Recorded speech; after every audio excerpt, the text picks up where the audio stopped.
पूर्ण बहुमत के साथ की सरकार चला रहे हैं। हमने पूर्ण बहुमत का उपयोग कांग्रेस की तरह इमरजेंसी डालकर लोकतंत्र का गला घोंटने में नहीं किया। इमरजेंसी डालने के लिए, लोकसभा का टर्म एक्सटेंड करने के लिए, संविधान बदल करने में नहीं किया। हमने पूर्ण बहुमत का उपयोग धारा 370 को समाप्त करने में किया, ट्रिपल तलाक को समाप्त करने में किया, अंग्रेजों के कानून बदलकर भारतीय संस्कार और भारतीय पद्धति के कानून लाने में किया, कोरोना के खिलाफ लड़ने में किया, और जब कोर्ट से जनादेश मिल गया तो राम मंदिर के निर्माण में भी हमारी सरकार ने पूरी अनुकूल जमीन तैयार करने में अपनी भूमिका की। कांग्रेस पार्टी एक झूठ फैलाकर जनता के बीच में भ्रांति पैदा करना चाहती है।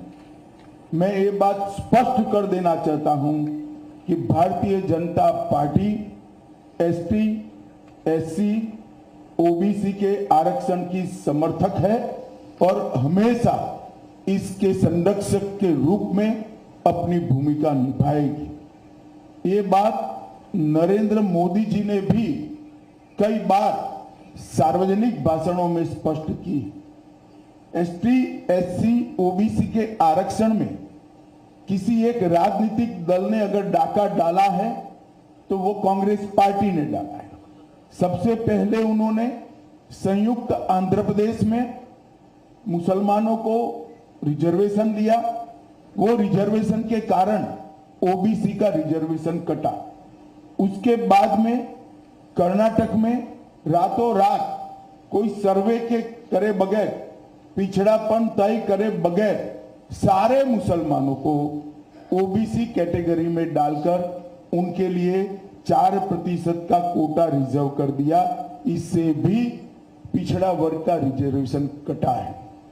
भारतीय जनता पार्टी स्पष्ट रूप से मानती है कि धर्म के आधार पर आरक्षण संविधान सम्मत नहीं है, गैर संवैधानिक है, और जब भी इन राज्यों में हमारे पास अधिकार आएगा, हम ये धर्म के आधार पर लादे गए आरक्षण को समाप्त कर कर एसटी, एससी और ओबीसी को हम न्याय दिलाने का काम करेंगे। मित्रों, उनकी हताशा, निराशा इस स्तर पर पहुंच गई है कि उन्होंने मेरा और कुछ भाजपा नेताओं का फेक वीडियो बनाकर सबके बीच में सार्वजनिक की।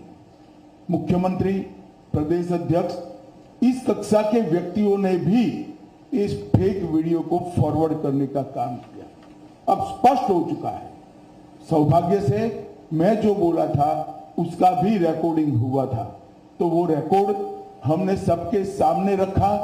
दूध का दूध, पानी का पानी हो गया और आज कांग्रेस पार्टी के प्रमुख नेता क्रिमिनल ऑफेंस को फेस कर रहे हैं। ये जो कृत्य है वो उनकी हताशा और निराशा का द्योतक है। जब से राहुल गांधी कांग्रेस की कमान संभाले हैं, राजनीति का स्तर नीचे नीचे नीचे ले जाने का काम कर रहे हैं और ये इसका चरम है। लोकसभा में चर्चा न हो देना, राज्यसभा में बहिष्कार करा देना, शोर शराबे करना और निराधार झूठ बोलकर प्रजा में भ्रांति फैलाने का काम लगातार उनके नेतृत्व में कांग्रेस पार्टी कर रही है। और मैं मानता हूं कि अब फेक वीडियो सर्कुलेट कर फर्जी टाइप का जन समर्थन प्राप्त करने का एक प्रयास ये बहुत निंदनीय है और भारतीय राजनीति में किसी प्रमुख दल के द्वारा कभी ऐसा नहीं किया गया। भाई और बहनों, मेरी आप सबसे करबद्ध निवेदन है, सत्य को जनता तक पहुंचाइए। जनता को गुमराह जो करना चाहते हैं उनको अपने सिद्धांतों के आधार पर, अपने कार्यक्रमों के आधार पर और अपने घोषणा पत्र के आधार पर चुनाव लड़ना चाहिए। फेक वीडियो सर्कुलेट कर नहीं, भारतीय जनता पार्टी के घोषणा पत्र को तोड़ मरोड़ कर जनता के बीच में झूठे तरीके से रखकर चुनाव नहीं लड़ना चाहिए। 1 मिनट के लिए ये वीडियो, दोनों ओरिजिनल वीडियो और फेक वीडियो मैं आप सबके सामने रखना चाहूंगा। उसके बाद में आपसे सवाल जवाब लेंगे। धन्यवाद। मैं यहाँ कहकर जाता हूँ, भारतीय जनता पार्टी आवाज भाई तो एक गैर संवैधानिक मुस्लिम रिजर्वेशन को हम समाप्त कर देंगे। भाई फिर से करना पड़ेगा, आवाज नहीं है। तेलंगाना के यहाँ मैं यहाँ कहकर जाता हूँ, भारतीय जनता पार्टी की सरकार बनेगी तो एक गैर बंद करो भाई, आवाज ठीक करो। पहले सवाल जवाब कर लेते हैं, बाद में वीडियो दिखाते हैं। वैसे आप सबने देखा हुआ ही है।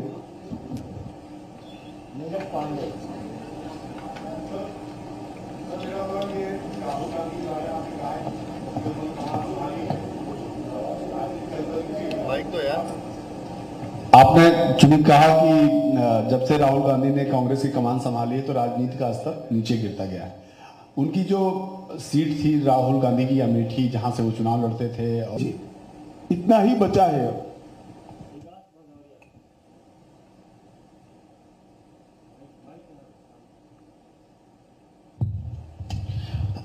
अमित जी, मेरा सवाल ये है कि प्रधानमंत्री बार बार ये कह रहे हैं कि 100 दिनों के अंदर वो एक बड़े फैसले लेने वाले हैं, उनकी सरकार कई बड़े फैसले। विकास जी 100 दिन होंगे, मालूम पड़ जाएगा, हम ही जीत कर आने वाले। थोड़ी क्यूरियोसिटी को शांत करें।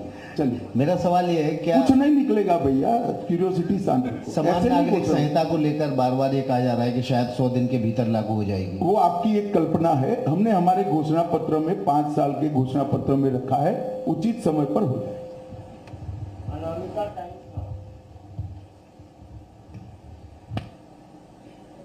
राहुल गांधी बोल रहे हैं कि एक्सरे की बात चल रहा है देश में, जिससे दूध का दूध और पानी का पानी हो जाएगा। इसमें क्या विचार है आपकी? देखिए, राहुल जी कुछ भी बोल सकते हैं, कुछ भी कर सकते हैं। गनीमत है कि उनको करने का मौका जनता नहीं देती है और इस बार भी नहीं मिलने वाला है। धन्यवाद। अब शायद वीडियो ठीक से प्ले हो पाए। मैं यहाँ कहकर जाता हूँ, भारतीय जनता पार्टी की सरकार बनेगी तो एक गैर संवैधानिक मुस्लिम रिजर्वेशन को हम समाप्त कर देंगे। ये अधिकार तेलंगाना के एससी, एसटी और ओबीसी का है, वो अधिकार उनको मिलेगा और मुस्लिम रिजर्वेशन को हम समाप्त कर देंगे। भारतीय जनता पार्टी की सरकार बनेगी तो एक गैर संवैधानिक एससी, एसटी और ओबीसी का है, वो रिजर्वेशन को हम समाप्त कर देंगे। रिजर्वेशन को हम समाप्त कर देंगे। तो दोनों वीडियो आपके सामने है। मेरा करबद्ध निवेदन है कि रिजर्वेशन के बारे में और इस फेक वीडियो के बारे में कांग्रेस जो भ्रांति फैला रही है, वो भ्रांति को निरस्त करने में मीडिया भी अपना सहयोग दे। और आप सभी का इतनी सुबह यहाँ आने के लिए बहुत बहुत धन्यवाद। नमस्कार। तो अमित शाह को आप सुन रहे थे, फेक वीडियो फ्रॉम टाइम है। सर, असम में चुनाव अभी 2 चरण का खत्म हुआ है, तीसरे चरण चलेगा। भारी संख्यक माइनॉरिटीज लोगों का ये मतलब सहाय मिल रहा है और नेतृत्व में दिखा जा रहा है। हिमंत विश्व शर्मा जी भी बहुत ही खास तौर से जगह जगह में माइनॉरिटी एरिया में कैंपेन कर रहे हैं और मुस्लिम का भारी तरफ से सपोर्ट मिले। इसका कारण क्या है? देखिए, हम कभी वोटर को माइनॉरिटी मेजोरिटी की दृष्टि से नहीं देखते। हर व्यक्ति भारत का नागरिक है, उसको इसी तरह से ट्रीट करना चाहिए। परंतु मैं इतना जरूर कह देता हूं, आसाम में हम कम से कम 12 सीट जीतेंगे, ये तय है। हमारी पार्टी इसके लिए विश्वास व्यक्त करती है।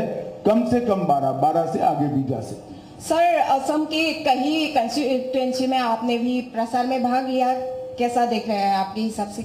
बहुत अच्छा एटमॉस्फेयर है यहाँ। जो शांति मोदी जी प्रधानमंत्री बनने के बाद प्रस्तापित हुई है, जो विकास का वातावरण मिल रहा है, सेमीकंडक्टर के इन्वेस्टमेंट को यहाँ आने से यहाँ के यूथ में काफी उत्साह है। हेमंत विश्व शर्मा जी ने पूरे आसाम में मोदी जी की सारी योजनाओं को नीचे तक पहुंचाया है। ढेर सारे भूमि कब्जा के केसों को रिजॉल्व किया है और आज आसाम की जनता इसके कारण पूरी तरह भारतीय जनता पार्टी के साथ है और आसाम में हम गत समय की हमारी सीटों में भी बढ़ोतरी करेंगे। हम कम से कम 12 सीट जीतेंगे, 12 से आगे भी जा सकते हैं। अमित भाई, आप लगातार प्रचार में जा रहे हैं और आपकी पार्टी लगातार कह रही कि कांग्रेस है वो अपीसमेंट करे, आपने उसके मैनिफेस्टो को भी जिक्र किया, पर विपक्ष के कई नेताओं का ये कहना है कि